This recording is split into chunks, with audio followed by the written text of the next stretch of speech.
اگر ہمیں پتہ ہی نہیں ہوگا کہ جی ہم کس معاملے میں چل رہے ہیں تو صاحب ظاہر یہ طے کرنا مشکل ہوگا.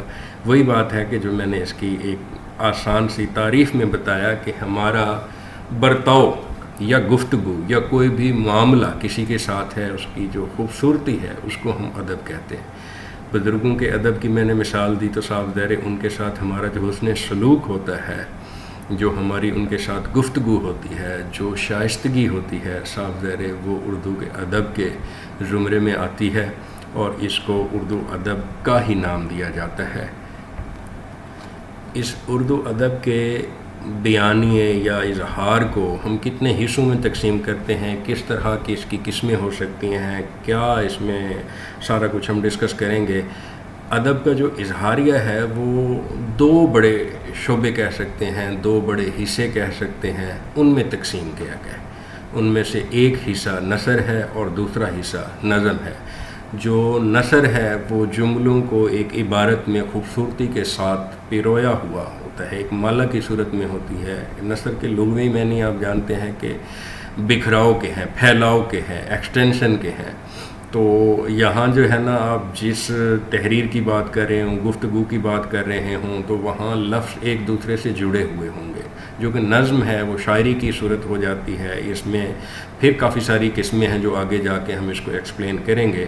تو بہرحال اس سمیسٹر میں ہمارا جو زیادہ تر حصہ ہے وہ نثر سے منسلک ہوگا. تو ہم نثر کی مزید آگے کیا اقسام ہیں یا اس کی پراپر کیا ڈیفینیشن ہو سکتی ہے، یہ سلائیڈ میں روٹیٹ کرتا جاؤں گا، آپ کے سامنے رہیں گی. آپ قدر کوشش کیجئے گا ان چیزوں کو سمجھنے کے لیے، تو انشاءاللہ جتنا کو بہتر نتائج کی طرف جا سکتے ہیں. یہ پہلا لیکچر ہے، صاحب ظاہر پریکٹس ہے، میری بھی اتنی زیادہ پریکٹس نہیں ہے، آپ لوگوں کو بھی تھوڑی سی ہیزیٹیشن ہوگی. اور ہمارے ہاں سب سے بڑا مسئلہ جو ہے اس سسٹم کو جب ہم یوز کر رہے ہیں صاحب ظاہر ہے تو آنا جانا بھی لگا رہتا ہے، شور بھی ارد گرد کا ہوتا ہے. بہرحال میری کوشش تو ہے کہ جی میں ایسے ماحول میں بیٹھ کے جہاں ڈسٹربنس کم سے کم ہو، اس ماحول میں بیٹھ کے میں یہ لیکچر آپ کو ڈیلیور کروں. بہرحال پھر بھی کہیں کوئی ڈسٹربنس ہوتی ہے تو اس کے لیے میں معذرت خواہ ہوں.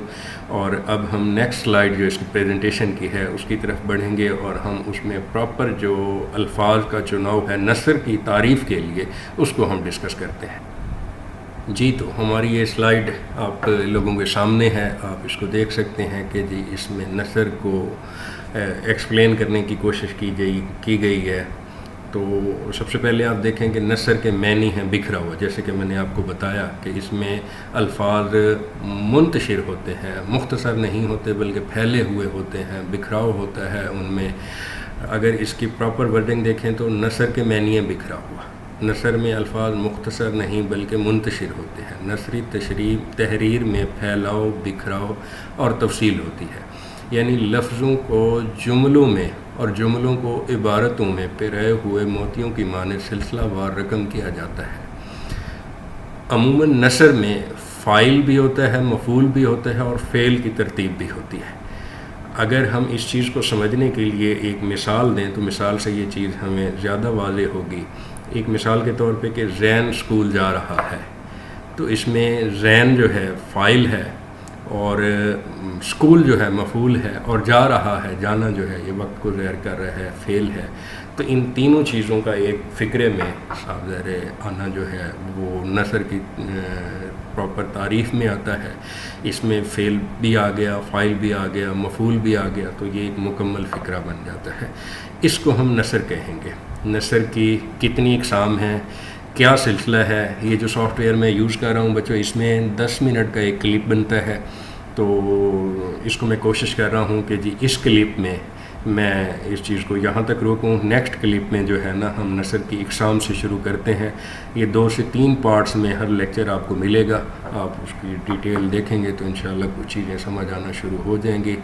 یہ میں پریزنٹیشن بھی آپ لوگوں سے شیئر کروں گا، اس کے ساتھ ساتھ میں نوٹس بھی آپ لوگوں کو پرووائڈ کروں گا تاکہ آپ کے پاس میٹیریل موجود ہو، گھر بیٹھ کے آپ اچھے طریقے سے ان چیزوں کو ریویو کر سکیں. باقی جہاں کنفیوژن ہوگی تو انشاءاللہ آپ میرے ساتھ رابطے میں رہیں گے. اس ایپ میں آپ کے کمنٹ کرنے کی گنجائش موجود ہے، آپ کویشچن بھی پوچھ سکتے ہیں. تو اس سلائیڈ کا ٹائم پورا ہو گیا. نیکسٹ سلائیڈ میں پھر اس جو نثر کی اقسام ہے اس کے بارے میں گائیڈ کرتا ہوں.